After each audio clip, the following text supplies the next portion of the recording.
trivia in 10 years, no one's going to be like, only your kids are going to go, you watched that? Yeah, right. She was right?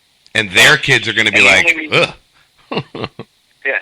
But the only reason even that show was as successful as it was she got punched in the face. Yeah. Like, they were about to cancel the show, and then something real and authentic happened. Yep. That wasn't staged or anything. That happened. You know what I mean? And then from there, it went insanely popular, which is fine. I hated that show. I got to be honest with you. I completely and utterly hated that show. Everything about it, I just... However, your hatred and putting that out in the universe, yep. People that loved it even more. It makes controversy. It makes that controversy. It gets people talking about it, and there you go. That's what sells. And then but now it's great. It's poof. It's gone. You know what I mean? Yeah. You don't have to deal with it anymore. Along with the Jersey Shore. Yeah.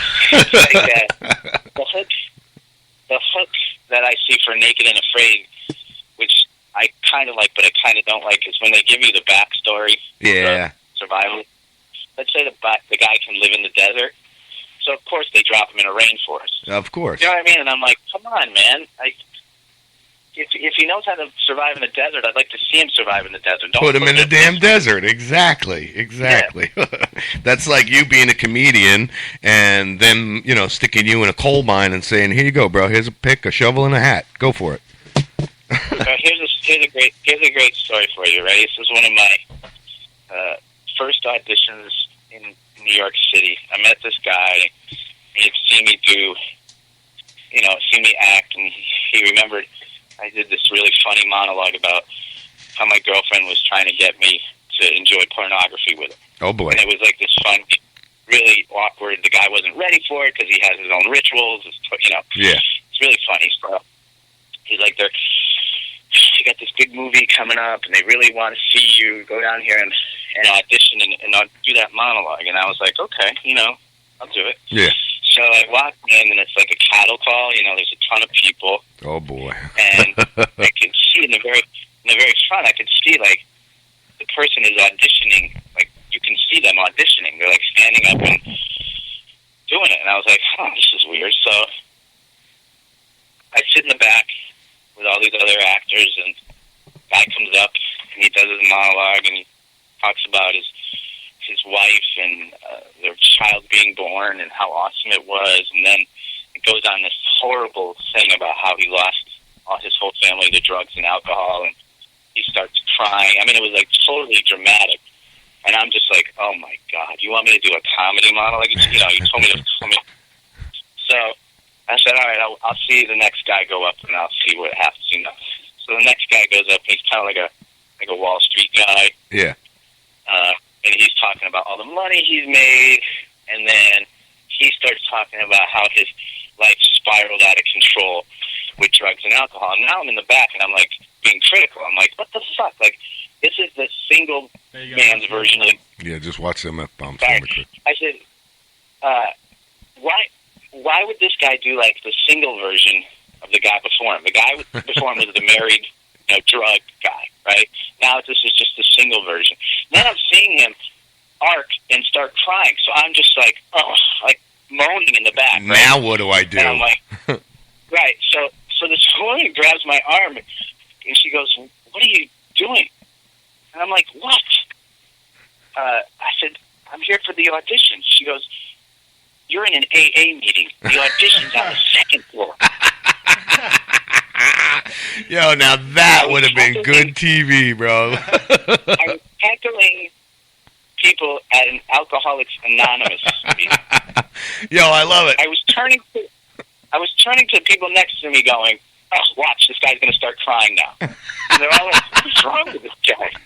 Yo, how big did you feel after that? Oh, my goodness. I would have just shrunk down and left. Audition. I was shot. I couldn't go to the audition. Oh, you didn't go? Okay.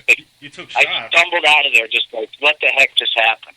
That is nobody hilarious. heckled somebody at an AA meeting. Joseph says, you took shots from there? Yeah, I would have went right to the bar and done some shots. And then he stumbled out. Yeah. Yeah. But holy shit. The whole AA thing has now it's followed me. Like I got interviewed about the Manhattan Monologue Slam by American Airlines Magazine, which was really cool. You know, like, so I was in a bunch of in the plane, like my article about, because I let people use their phone during the show. They use their phone during the theater show to vote for the actors who are performing. If they want to tweet, they can tweet, whatever. But it's all marketing, you know. And right, yeah, sure. The interview was about, you know, who are you? Why you're ruining theater? And I'm like, no, I'm not. I mean, even if I told you to turn off your phone, you're not going to do it anyway. So I'm just, you know, just taking advantage of the technology. So the article comes out, and I post it on my Facebook page, and now I know people just don't read or click links or anything. Yeah. I wrote, hey guys, check it out, I made it into AA, and then I put the link to the article, and all the comments were, 1 day at a time, Philip, 12 steps. I'm like, it's American Airlines, that's what I meant. Oh my God. Yeah, people when they look at Facebook, they just scroll and graze. That's so funny. Yeah, it is. Yeah. So now tell us how AA has been going for you. 1 day at a time. Good, you know. Yeah. And how long have you been sober now? 12 minutes. 12 minutes. Yeah. Too long, right? But at least he's not in denial. Yeah, Joseph says at least you're not in denial about it. You know. Yeah, right. Holy shit, that's funny, man. Yeah, my pet peeve with Facebook is how hard is it to put an icon for like a heart under your thing? Like, I hate it when someone posts, "Oh, hey guys, want to just tell you my grandmother died." I can't click like. You know what I mean? Yeah, there should be like a hate button. Yeah, like, or I'm sorry button or something. Or a heart. Just put a heart. Yeah. Just put a red little heart. Like, if I clicked on that, then you know it's sympathetic or whatever. Yeah. I got the same problem. I don't want to like anything about Hitler or it just. Yeah. Yep. But I want other people to see it. Okay. Oh, shit. Yeah, that's true. I mean, what do you say? My dog just died. He got ran over by a truck, and then the other dog ate his remains. Oh, I love it. Yeah, you know, that's cool. There should be an eyeball. Can you post pictures? Yeah. Yeah, right? I was listening to the news last night, and I forget what channel, and not that I forget, I just don't want to give them any props. But they were talking about people taking selfies at funerals. And then posting it on Facebook. Like I want to see that, you know what I mean? And then it, like you said. And then what do you do? Do you like that? You know, do you say, "Oh, that's a good pic of your grandmother. She looks good in that picture," you know? Yeah, she looks quite relaxed. Yeah, right? You know what's another good one, Philip, I don't know how you feel about it, is when you have that, and everybody's got that one friend that will post up-to-minute updates of what they're doing. Oh, sitting in the bathroom, taking a shit. Wiping. Yeah, wiping my ass. You know, all that kind of stuff. That drives me insane. I know another good selfie. Wiz Khalifa taking a selfie of himself in jail. Yeah, there you go. So now he's got a warrant. I think it's gone to another level for me. Like, well, first of all, I have 4,000 friends on Facebook, which is a lie. I saw that. 4 in my real life. Yeah. You have 4,000 people that are on your Facebook. Yeah. Yep. Right. But so when I'm talking about friends, I've realized now that you develop relationships, and the definition is that you're my friend, that we're friends. And then I get in conversations, and I hear my friends say to me, "To tell you the truth, Philip," or "I'm not going to lie," and I'm like, "So have you been lying to me this whole time?" Why do you start with "to tell you the truth"? So what happened? So last week when we were talking about the lasagna, you lied to me? Yeah, you're right. Like, so when you were over my house, you're starting off saying you're a liar. That's basically what you're saying. Yeah. So when you were over my house the other day, hanging out with my wife, you told me nothing happened. So you were bullshitting me? Is that what's going on? Right. To be honest with you. So yeah. What does that mean, to be honest with me? What's been happening for the past 5 years? Yeah. Have you been lying to me all of this time? I mean, come on now. So, okay, you want to be honest? So, all right. So let's be honest then. You know, your kid, it's not your kid, it's mine. Yeah. But the funny thing is I do a show about my Facebook page where I project it in the theater, and I'll talk about the pictures that people have posted or posted on me so I can defend myself, because it's hard to defend yourself. And so it's called Facebook Comes Alive, and I do it once a month.